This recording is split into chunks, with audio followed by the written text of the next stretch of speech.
So welcome everyone, and Tony, congratulations.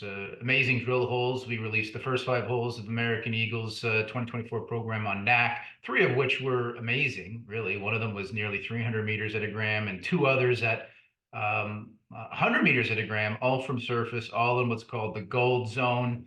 Um, Technical success. We did exactly what we intended to do. We expanded that gold zone, which is, to me, sets this project apart from the other half a dozen copper gold porphyries in BC by showing that this project can actually pay back its capital in time. That's a forward-looking statement, but that's the objective.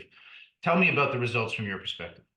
We absolutely love the results. We were planning on drilling one drill hole in this quote unquote gold zone, and we drilled six. So I can give you an idea of we really liked it. The fact we have copper and high grade gold within holes over 100 meters each of them from surface is absolutely amazing. This gold zone's expanding. So again, these porphyries, the key is paying back the capital as fast as possible. When you have a deposit at surface, that unlocks the key to the whole project. Now, if you look at the copper zone that we had, both of those holes, great holes for pretty much any other porphyry company in BC, except, we've spoiled the market. So perhaps they're expecting another 2317, which will come. But what these holes show that we still have continuity of mineable economic grade connecting 2317 and 2312. The one thing the market has to understand, which is what we tell investors when we have meetings like this, is this ore body is atypical. If you look at most porphyries in BC, they're homogeneous in terms of their grade.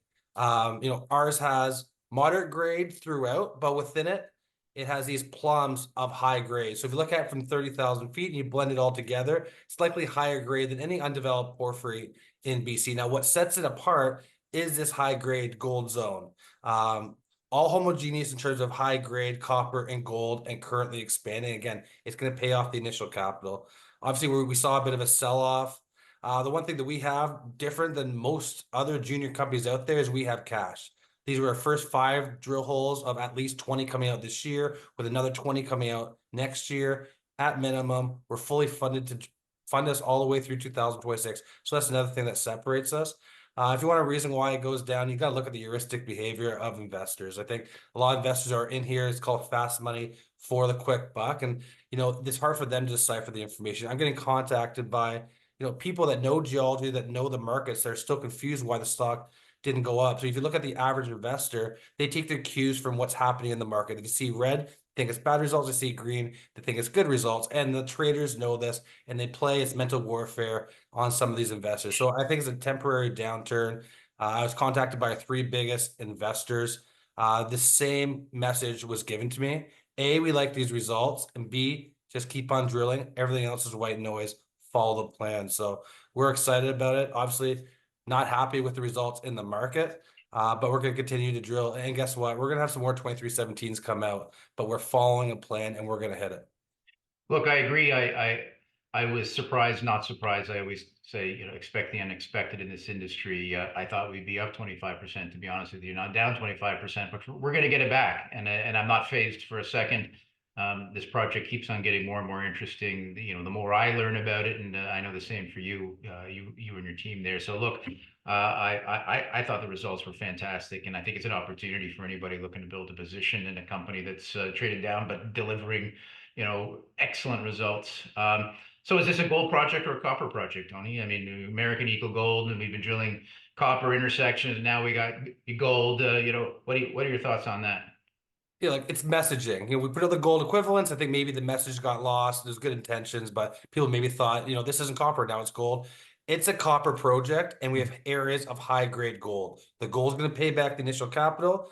It's going to pay it back, but what's going to keep this mine running for 50 years, like Highland Valley, if it becomes a mine, forward-looking statements, of course, is the copper. And what we know for sure, we have a big area of copper, high tonnage. I'm talking plus 1 billion tons. There's so much on this property that hasn't been explored yet. We've explored about maybe 30%, but if you look at the porphyry stock and imagine a clock, that mineralization we believe runs all the way around that porphyry stock. Think of a cauldron. You got the flames that coming around. Those flames are all the mineralization.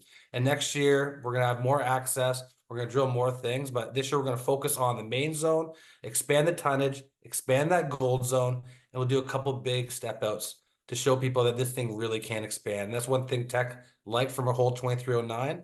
And we're going to go back there or somewhere to show that this thing can get really big. Yeah, whether it's gold or copper, I personally don't care. We're digging for dollars here. But it's clearly a big copper project. There's no little debate about what metal we see more of, but there just happens to be a gold zone near surface. We want to leverage that unique feature to demonstrate that it can pay back its capital. Again, I can't emphasize how important that is. Like you say, and I'll repeat another forward-looking statement.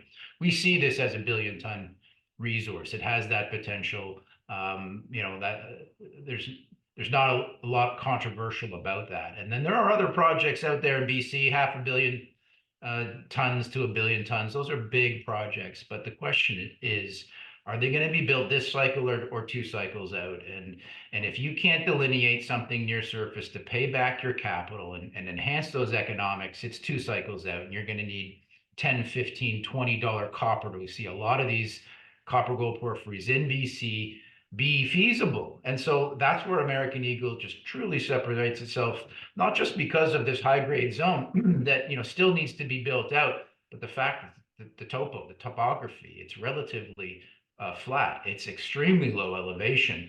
There's no mountain. I mean, you can see the mountains in the distance, but you can drive to this thing. So I think that is a huge benefit. Even without this high grade, we have the advantage of geology, but also geography is so critical.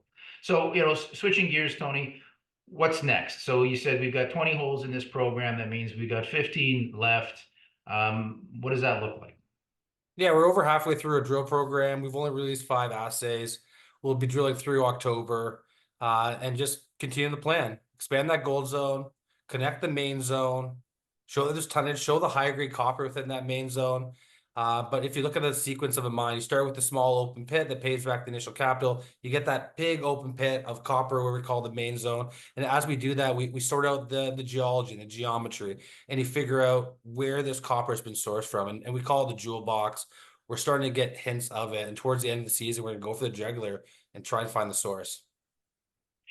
All right, good stuff, Tony. And again, I'll reiterate, lots of news flow. We got $14.5 million cash in the bank as of our last financial statements. We'll be drilling right up until November is the plan. Results flowing, starting again, let's just say maybe in September, going all the way till January. So lots of news flow, not lots of drilling, lots of communication. What's the final takeaway you want to deliver to shareholders? 3 things. It's CapEx. How are you going to reduce it? You got great infrastructure and access. OpEx. How are you going to reduce your OpEx? It's by having a gold zone that's going to pay off the capital very quickly. How are you going to keep this mine? By being located in Canada. As we know, the geopolitical climate around the world is getting worse. You want to be in locations where if you spend the billions of dollars to explore and build a mine, you want to be able to keep it. Copper's going up, and we're just going to continue to drill. We're going to focus. We got a full balance sheet, and we're going to bring back investors with great results. And there's a lot more results to come. All right, Tony, keep it up. You're doing a great job, you and your team. Honestly, super excited. Looking for the next results. Thanks a lot, Steve.